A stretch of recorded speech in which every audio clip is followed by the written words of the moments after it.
우크라이나 사태로 인해서 국제 유가가 고공행진 중이다. 그래서 국내 기름값 연일 오름세, 이게 국내 기름값이 핵심이 아니라 국제 유가가 오르고 있다는 게 문제죠. 이거는 그냥 따라오는 현상인 거고, 실질적으로는 국제 유가가 오르고 있다는 것이 문제다. 2달 만에 30%가 치솟았다. 엄청나게 빠르게 오르고 있다는 거죠. 국제 유가가 100달러를 눈앞에 두고 있습니다. 배럴당. 상황에 따라서는 100달러를 넘나들기도 하죠. 두바이나 WTI 말고 브렌트유 같은 경우는 100달러를 넘어선 적도 있죠. 그러면서 유가가 빠르게 오르고 있다. 근데 유가가 뭐예요? 기름값이죠. 근데 지금 상황에서 핵심 에너지 자원인 기름값이 오른다는 것은 운송비도 오르고 보관비도 오르고 제품비도 당연히 오르겠죠. 석유 제품 많이 있기 때문에 등등 많은 것들이 오를 수밖에 없다. 즉 물가가 오르는데 유가 상승이 굉장히 큰 역할을 한다라는 거죠. 2591원 주유소도 등장했다. 기름값 폭등에 물가가 비상이 걸렸다. 그러면서 다시 4%대로 올라갈 가능성이 제기되고 있다. 이런 이야기가 나오고 있죠. 원래 올해 물가 상승률 얼마 나오기로 했어요? 3%대 중후반 이야기가 나왔었는데 벌써 4%대 올라설 가능성이 제기되고 있다는 거죠. 지금 인플레이션에 영향을 크게 주고 있다는 소리예요. 왜? 특히 우리나라 같은 경우는 영향을 많이 받을 수밖에 없는 게, 일단은 기름이 안 나는 나라입니다. 기술력으로 먹고 사는 나라죠. 사실 반도체가 우리나라에서 반도체 나무를 심고서 사계절이 있어 반도체가 자라기 좋은 환경이라서 좋은 반도체가 나와서 수출을 하고 이런 게 아니죠. 반도체의 기술은 재료를 수입해서 그것을 가공해서 핵심 기술로 파는 거죠. 즉 수입 물가가 오르게 된다. 그런데 수입 물가가 오른다고 해서 비싸게 팔면은 그게 경쟁력이 되느냐?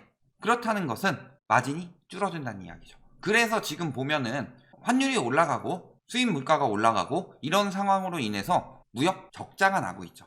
그래서 가뜩이나 지금 미국에서 달러 가치를 끌어올리기 위해서 노력을 많이 하고 있죠. 왜냐하면 미국의 인플레이션이 굉장히 심각하기 때문에. 그렇기 때문에 외환이 빠져나가는 것을 막아야 하는 상황에서 굉장히 빨리 빠져나가고 있다. 그것도 문제는 선제적 금리 인상을 했음에도 불구하고 그런 상황이기 때문에 지금 굉장히 위험하다는 거죠. 그런데 이런 이야기가 나옵니다. 미국, 유럽 국채금리가 뚝 떨어졌다. 국채금리가 뚝 떨어진 이유 뭐예요? 국채는 국가의 채권이죠. 채권 가격이 올라간다는 이야기죠. 그러면 채권 금리는 떨어진다고 말씀드렸죠.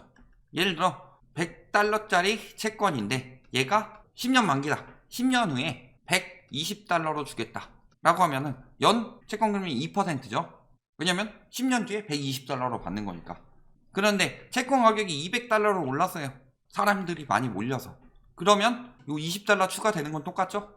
그러면 금리가 1%로 떨어지죠. 즉 채권 가격이 올라가기 때문에 채권 금리가 떨어진다라는 거죠.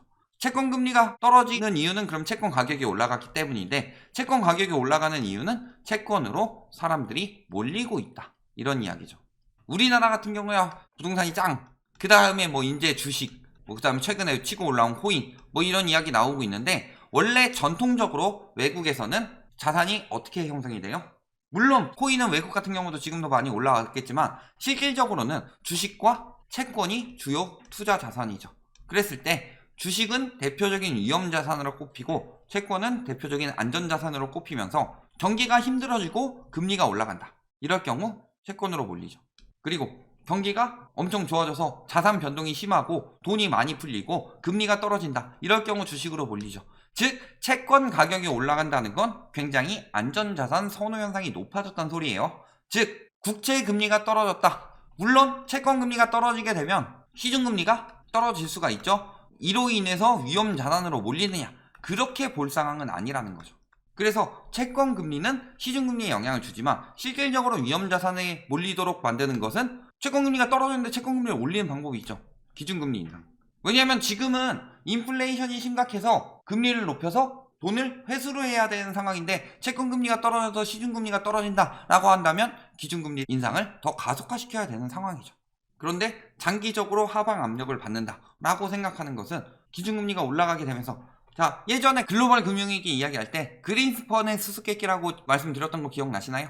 어떤 현상이었죠? 서브프라임 모기지 사태가 터지기 전에 부동산이나 주식 등 자산시장에 굉장한 거품이 꼈죠. 그래서 당시 미 연준의장이던 그린스펀이 무슨 짓을 했어요? 기준금리를 엄청나게 올리기 시작했다. 기준금리를 인상을 시켰는데 오히려 시중금리가 떨어지더라. 왜 이런 현상이 벌어졌어요? 안전자산인 국채를, 특히 미 국채를 누가 많이 샀다? 중국인들이. 채권 가격이 튀면서 시중금리가 오히려 떨어지는 현상이 나타났다. 당시에 미 연준에서 그렇다면 어쩔 수 없네. 우리가 아무리 금리를 올려도 지금은 중국인들이 채권을 사고 있고 채권금리가 떨어지기 때문에 돈을 회수를 못하겠다 라고 하고 포기를 하지 않았죠. 금리를 더 올려버렸죠. 채권금리 니들이 아무리 올려봐라. 우린 그럼 기준금리 계속 올릴 거다. 그래서 계속 올려서 결국에는 항복하고 채권금리마저 올라가기 시작했죠. 기준금리를 끊임없이 올려서. 지금이 그런 상황이다. 그래서 9차례 올린다 이야기 나오는데 채권금리 하락이 지속되게 된다면 기준금리 인상은 더욱 가속화된다는 이야기죠. 주담대 금리 4bp 즉 0.04%죠. 하락했으니까 금리가 떨어졌다. 이제 다시 부동산 살 때다. 이런 식으로 이야기가 나올 수 있죠. 주담대 금리가 떨어졌다라는 것의 핵심을 지금 잡을 때가 아닌데. 자, 그런데도 러시아산 올라서 원료 유연탄가 급등하고 분양가 더 오를 것이다. 저번 시간에 이야기했지만 지금 분양가를 걱정할 때가 아니다. 어차피 분양가는요. 택지비 플러스 건축비 플러스 가산비 하는데 여기에 굉장히 지금 거품이 책정되어 있죠. 그렇게 거품이 책정될 수 있던 이유는 뭐예요? 실수요에 투기 수요에 공포 수요까지 몰렸기 때문에 비싸게 분양해도 팔렸으니까 이득 많이 붙이고 판 거예요. 예를 들어서 샤넬 백이라고 해봅시다. 엄청나게 좋은 명품이에요. 그런데 여기를 아무도 안 사면은 그냥 죽을 거예요. 싸게라도 팔 거잖아요. 그런 상황이고 거기서 이제 브랜드 값이나 이런 게 많이 붙은 거죠. 원가에 비해서. 지금 딱 그런 상황이죠. 부동산이. 원가에 비해서 거품이 많이 붙었는데 원가가 더 오른다고 해서 가격이 더 오른다. 이렇게 말하기에는 명품도 아닌데 비정상적인 심리가 몰려있을 뿐이다. 물가가 4%대 상승 우려가 있는데 금리를 인상을 하는 이유가 뭐 때문이에요? 물가 인상 때문이죠. 3%대만 기록하고 있어도 우리나라는 선제적 금리 인상을 했는데 금리 인상이 얼마나 빨라지겠느냐. 외국에 비해서 물가 덜 오르는데? 이게 아니에요. 우리나라 같은 경우는 주거비도 포함이 안 되고 식품비 이런 것도 비중이 낮고 그래서 외국에 비해서 상대적으로 물가가 낮게 오르는 것일 뿐이지 우리나라 같이 수입 의존도가 높은 나라에서 물가가 이렇게 낮게 나오는 이유는 이것 때문이지 외국보다 결코 물가가 덜 올라가고 있지 않다. 근데 지금 거의 100달러까지 올랐죠. 완전 위험한 상황이죠. 예전에 100달러 때 우리나라 경제 어땠냐. 그래서 미국에 대해서 이야기를 하는데 우크라이나 사태가 조기에 안정되고 유가에 더 이상 영향을 못 미친다고 가정하더라도 내후년에도 아직도 3.8%가 나온다고 예측이 되고 있고 이거는 코로나 터지기 전보다 한참 위죠. 그래서 올해 말 5.7%, 내년 말 3.8%. 이거 되게 인플레가 쉽게 잡히는 것처럼 이야기를 하고 있지만 굉장히 안 잡히고 있다는 소리예요. 장기화된다면 굉장히 위험하다. 그래서 금리 인상 시간표 달라질까? 그래서 기사가 금리 인상이 빨라지겠구나. 이런 점을 조심해야 되겠다. 이런 이야기를 할 수 있는데 뭐라 그래요? 금리 인상 기조는 유지하면서 속도 조절을 예상했다. 왜 이렇게 예상이 되죠? 물가가 올라가기 전에 유가가 올라가기 때문에 지금 유가를 잡아야 되는 거죠. 자, 유가를 잡기 위해서는 크게 두 가지 방법이 있습니다. 첫 번째 뭐예요? 생산량을 늘리는 거죠. 그래서 유가가 조금 조절될 만한 상황인 게 이란이랑 어느 정도 협의가 돼서 생산량을 늘릴 수 있다. 그러므로 유가가 조금 안정될 수 있다. 이런 기사가 나오고 있지만 그렇다고 해서 그냥 거기다 맞춰놓을 수는 없죠. 그렇다면 또 한 가지는 뭐예요? 유가 어때요? 배럴당 달러로 나오죠. 달러의 가치를 높인다. 기준금리를 올리면 채권금리가 따라서 올라가죠. 여기서 만약에 채권을 더 사가지고 채권금리가 더 낮춰지게 된다면 기준금리를 더 빨리 올려야 되는 거죠. 왜? 기준금리를 올려야 유가가 떨어지기 때문에. 그래서 미국으로 돈이 유입되고 달러가 강세가 되면서 구매력이 감소되고 수요 감소, 초과 공급 발생 이런 건 둘째 치더라도 일단은 원유 자체도 수입인데 달러 가치가 높아지면 그만큼 가격이 떨어지는 거죠. 그렇다는 건 미국에서 장기화 된다면 달러를 더 강화할 가능성이 높고 그렇다면은 화폐 가치 하락을 방어하기 위해서 우리나라도 선제적으로 해야 되는 거고 지금 우크라이나는 최근 일이고 긴축 인플레가 주였죠. 그래서 보면 어때요? 두 달 새 시총이 162조 원이 사라졌다. 쭉 빠지고 있죠. 다 지금 빼서 안전자산으로 넣고 있는 거죠. 주가 역시도 마찬가지고 비트코인 역시도 마찬가지죠. 하락세를 띄고 있다. 물론 우크라이나 사태 자체적으로만 영향이 아니고 미국의 긴축이 가장 큰 틀인데 저런 것들의 영향도 있다는 거죠. 그런데도 부동산은 안정하대요.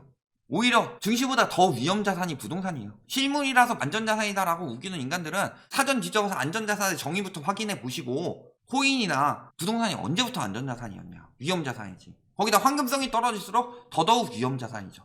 대신에 이제 변동폭 같은 경우는 코인이 워낙 심각하기 때문에 코인이 굉장히 위험자산이다라고 이야기를 하는 거지, 부동산 같은 경우는 황금성을 따져보면 위험자산 중에서 거의 탑급이죠. 그런데 황금성이 떨어져서 하락폭이 나중에 나타나는 걸 가지고 분양가가 오르고 뭐가 오르고 그래서 집값은 오른다, 이딴 이야기를 하고 있고, 금리 인상은 오히려 늦어질 것이라서 부동산 사세요, 이런 식으로 유도를 하고 있는 거다. 성장률까지 하향 조정 가능성이 있대요. 자, 물가는 더 빨리 올라가고 금리는 더 빨리 올라가요. 그리고 성장률이 하향된다는 것은 소득 상승률은 오히려 줄어든다는 이야기죠. 그랬을 때 소비 지출이 늘어나고 비소비 지출이 늘어나는데 소득 상승폭이 도저히 따라가지 못한다라는 것은 가처분 소득이 감소한다는 거죠. 가처분 소득이 감소한다는 건 무슨 소리예요?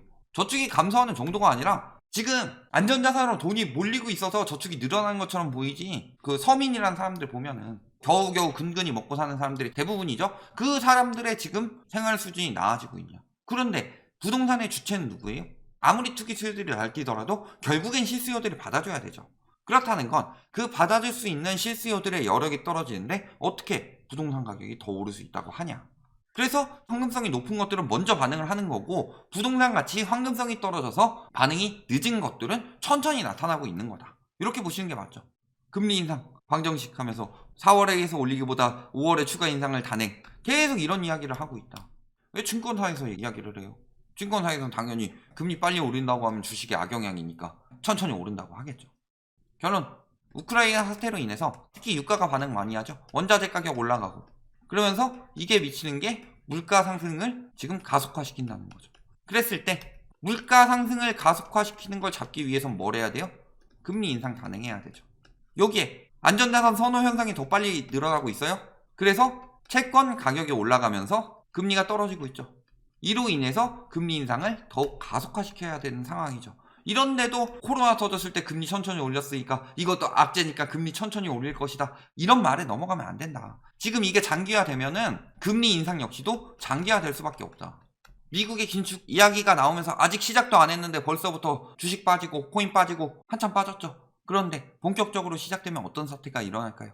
위험해졌으니까 위험자산을 살 때다. 코로나 때처럼 그렇게 쉽게 생각할 때가 아니다. 굉장히 자산시장에 큰 영향을 미칠 수밖에 없다. 여기까지 알아두시면 되겠습니다.